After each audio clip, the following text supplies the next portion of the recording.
In 1987, Konami's Metal Gear series not only developed a new genre of video game with its incorporation of tactics and espionage, it arguably transcended the entire video game category in its later iterations into the art, film, and soap opera genres. Touching upon the human themes of duty, honor, and loyalty with the subjects of war, shadow governments, and technology, the series arguably captures more heavy political content in a single game than many academic scholars do in a lifetime. With the departure of creator Hideo Kojima, in the vein of Big Boss, who said, "The best soldiers are useless without a war to fight. Perhaps the best franchises are useless without their original founders, whose creative vision is indelibly linked to the original art." More than bullets these days, especially these days. I mean, a lot of it is through the media and the info war, to use Alex Jones's phrase, for your mind, the war for your mind. And basically, that is effectively how, as our recent guest Matthew Raphael Johnson puts it, it's how the American empire or the capitalist empires differ from the communist empires, is that while whereby the communists ruled by force, the capitalists rule by seduction, and you don't need bullets in that case. And I think that's touched upon a little bit in Metal Gear Solid 2. But I mean, it's kind of a boring video game if you're like talking about media espionage. I mean, it's just, who cares? Like, you're going into CNN and, like, you know, getting in the cardboard box and like listening to Anderson Cooper and taping him like James O'Keefe or something. That's a boring video game. Let's just be honest. So, well, speak for yourself. Some of us might play it, but slight prediction, I don't think it would sell as well as the military versions. But well, that's why we made this game specifically for you. Good old James O'Keefe. He's got his own jacket now. Have you seen that? Or he's got like the blazer. Yeah. Anyway. What else do we want to talk about? I mean, there's some big meta themes also this game touches upon. I wanted to talk about some of the character archetypes that seem to be recurring in all the series. But, you know, I'm talking a lot. Hank, I can also, any comments? if you guys want to, and I can also, if you guys ever want to go into like the politics of each game, I can quickly break them down as well. But yeah, go ahead, Hans. Did you have anything? Sorry, I'm kind of blowing up everyone's spot here. Well, I was also curious if either of you, or even Hank, maybe has indulged in the Deus Ex series at all, which had touches on similar Hank themes. had some stuff. I'm familiar. Yeah, with. that was a huge occupation of mine for you know, when it came out. I know that famous quote basically about how I think you guys were the ones that talked about it before. Basically, I think it was like it's the one from Isaac the bartender about basically how, you know, you think you have freedom, but like everything you do, like your government's so weak, you're basically ruled by NGOs. Yeah, there's like this really long monologue in the first game where he's talking like in New York about like how. Yeah, the like first one is the only one that's worthwhile. No, I think there's the other ones were good too. But the in terms of just the conspiracy arc, like, you're probably right. But in terms of just the interesting gameplay, I think the other ones are interesting. But I think that's where, I don't remember exactly, but it was like, you know, 1% of Americans, you know, own their own business, whereas, you know, before it was like, you know, 75%, and the central bank, like, he's talking about like the central banks and like all this stuff, like libertarian talking points, and it was it's kind of funny to see that in a video game. You don't usually expect this like heavy, deep, like political stuff to come out in a game like that. Yeah, I have the quote right here, and this is a game from 2000 here. Despite all I've read about the triads, I wasn't prepared to see them operating in the open on the streets and wearing uniforms. Doesn't the Chinese government care? The Chinese leave Hong Kong alone. They barricade the roads to control the trade to the mainland, but they know how business is done. I would think the secret smuggling operations of the triads would disturb the Chinese government.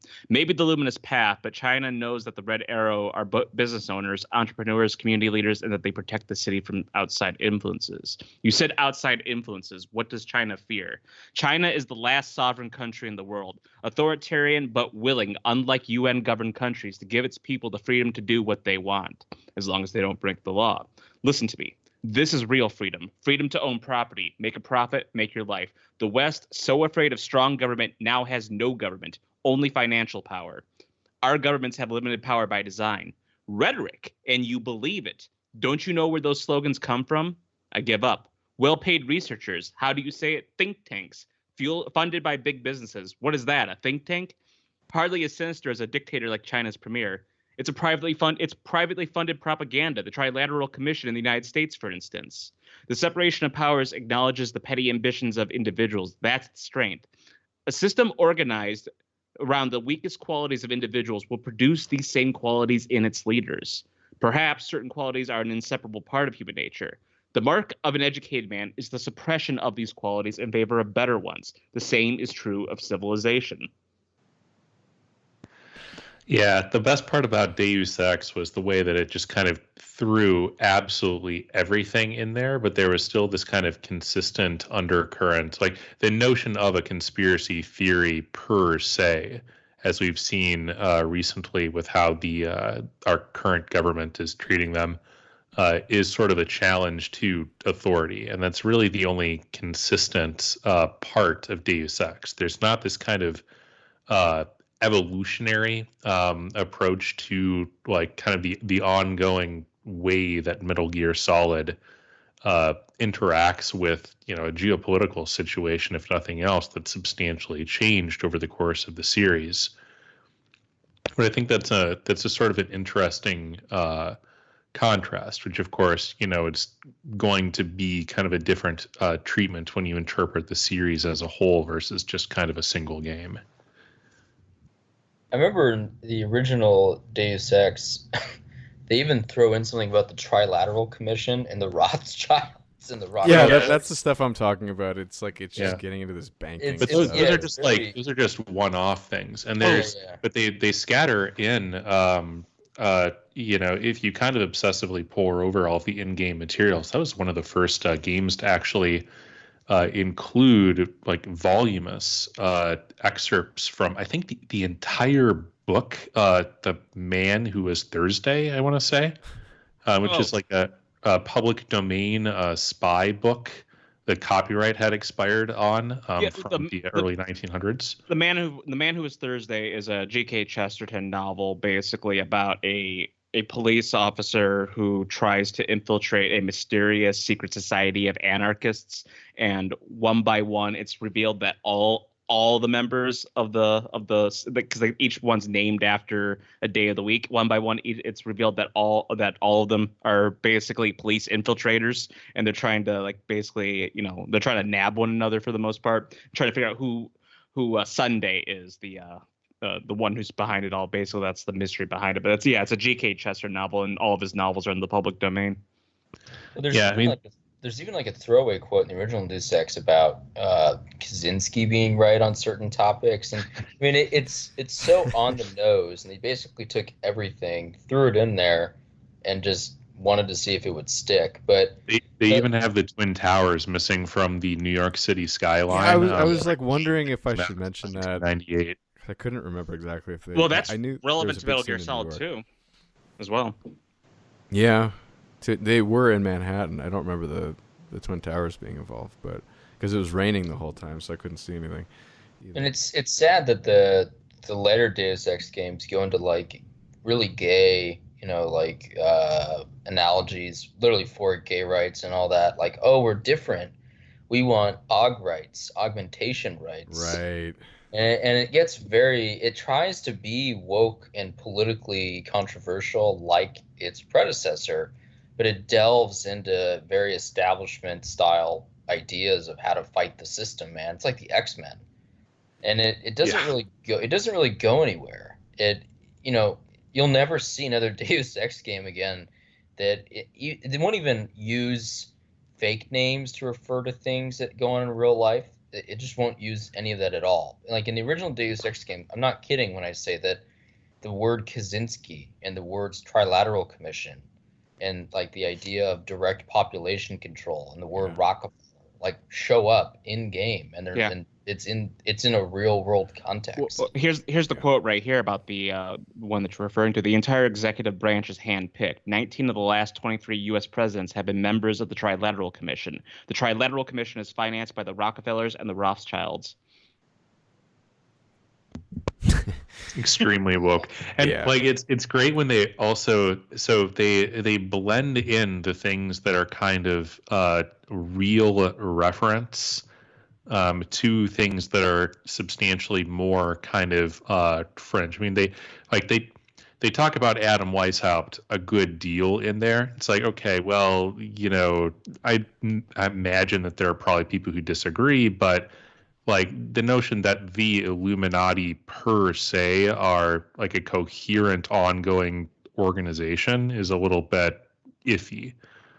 You might talk about like an existing power network that at one point constituted itself along those lines and has now evolved into other things. But I really doubt that there are people with like an actual fond spot specifically for Adam Weishaupt around. So it gives you a certain amount of cover when you toss in things like that, along with these kind of a lot of not necessarily viewpoint characters where it's unclear if you're trying to trust them. It's unclear what they're all about. It's unclear if they're sane or not.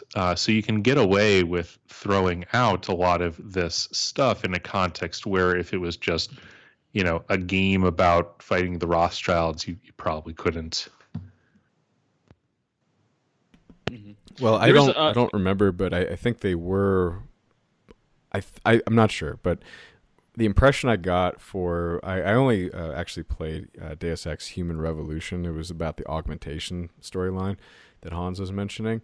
It's extremely faggy. It's so terrible. No, Like, there's two of those though, because the one that I think you're thinking of was when they really pushed the woke thing. I could be misinterpreting what you're saying, but the one I did was yes, it was talking about how yes, these people are like mutants and they're not human and it's not fair. But I just viewed it as basically this is the threat of automation. I didn't view it as some kind of like political statement against certain political groups. It was really just about man versus machine, and I thought that was somewhat on point. But what I was just going to say was that the production value of it was pretty high. I mean, in terms of just the renderings and the artistry, because there's usually when you make a video game, there's two big teams. There's the art team, then there's the programming team, and then do not let the programmers design art, believe me, but vice versa. I mean, the artist couldn't code for shit, but you need those two things, and there seemed to be a full budget behind it. And so what I was just going to speculate was that as the series actually kind of got some following, they developed it like a proper EA style video game where it's basically we're just gonna churn them out, and then they don't want to make as many political waves as maybe they were willing to do in the first one, where may have just been an independent studio. Just I don't give a shit. I'm just gonna make whatever I think because nobody's gonna buy it. But oh shit, somebody bought it, and then they sell out, and then it becomes this politically correct crap. That's just a theory. I don't actually know any of that, but I'm just hypothesizing here. And like. From what I remember in Human Revolution, there is some interesting stuff. Like there's an interesting take on what'll happen to India, and India basically just collapses and becomes this polluted literal shithole that doesn't do anything. Already is, man. Yeah, but the prediction is that it takes into account when it was made that India was growing due to outsourcing and all that sort of thing, but it just fails to deliver, and the country totally collapses. And there's some interesting political stuff, but I think Israel gets invaded and some other things, and the United States has an oil crisis. But it's very, very odd. It doesn't really have any real ties to the real world other than sort of theory crafting what'll happen in the future. It's very clear that this is an alternate timeline. This is not. They're using the characters of modern real world, but they're making them into different people effectively, and the arcs just don't really have much bearing. Unlike Metal Gear, where you're like, oh, that actually makes a lot of sense. Like, there's much more, I think. Realism in the Metal Gear series compared to the Deus Ex later ones. Now, we're not talking about the first one that Hank likes, but I think that's to your point, Hans. Well, there's also a unified theme in Deus Ex and certainly Metal Gear, and I think from what I understand, Death Stranding